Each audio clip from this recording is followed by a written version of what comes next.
नमस्कार, मी सचिन रणदिवे, तुंगत तालुका पंढरपूर जिल्हा सोलापूर। आमच्या तुंगत गाव आयडीबीआय बँकेकडे पालकत्व आहे आणि भारत सरकारची विनातारण व्यावसायिक कर्ज योजना AIF मध्ये आणि CGTMS कव्हर ही 2020 मध्ये सरकारने लॉन्च केलेली आहे।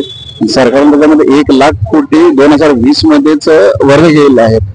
पण आपले जिल्हाधिकारी कुमार आशीर्वाद साहेब, LDM, पुन्हा आयडीबीआय बँक पंढरपूर रिजनल ही योजना राबवण्यासाठी 99-100% अक्षरशः सुपारी घेतलेल्या सक्षम निष्क्रिय आहेत आणि त्यांनी अक्षरशः तुम्हाला काय करायचं ते करा, आम्ही तुम्हाला लोन देणार नाही म्हणून अशा पद्धतीने धमकी दिलेली आहे आम्हाला। तुम्ही नाही गेलं तर तुम्हाला जेलमध्ये टाकेल असे वल्गना करतात ते आणि अक्षरशः याच्यासारखी वागतात ती लोक, म्हणजे जणू काही मालकच झाले सोलापूर जिल्ह्याचे आणि भारत सरकारची जणू सुपारीच घेतलेली आहे यांनी बदनामी करण्याची। आणि सरकारची योजना एवढी सक्षम आहे की 90% कव्हर आहे आणि आमचा व्यवसाय इतका प्रॉफिटेबल आहे आणि कृषी प्रोडक्ट वरती अवलंबून आहे तो व्यवसाय आणि त्या कृषी जे नाशवंत माल आहे त्याच्यामध्ये वृद्धी होण्यासाठी सरकारने ती योजना काढलेली आहे।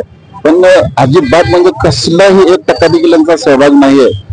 जिल्हाधिकारी साहेब येणे ऑफिस मध्ये मस्तपैकी बसणे आणि निवांत महिन्याला 4-5 लाख रुपये पगार घेणे एवढाच त्यांचा रोल आहे। LDM तर अजिबात नुसते आश्वासन देणे आणि दुर्लक्ष करणे, जणू काय हे अक्षरशः लाभार्थ्यांचा जर विषय आहे असल्यासारखा व्यवहार चालू आहे यांचा। जोपर्यंत आम्हाला न्याय मिळत नाही, माझी इथून अंत्ययात्रा गेली तर चालेल पण न्याय घेतल्याशिवाय मी उठणार नाही। एक तर दोन्हीतलं कुठली तरी एक गोष्ट करेल, अंत्ययात्रा झाली नाही तर मला न्याय मिळत।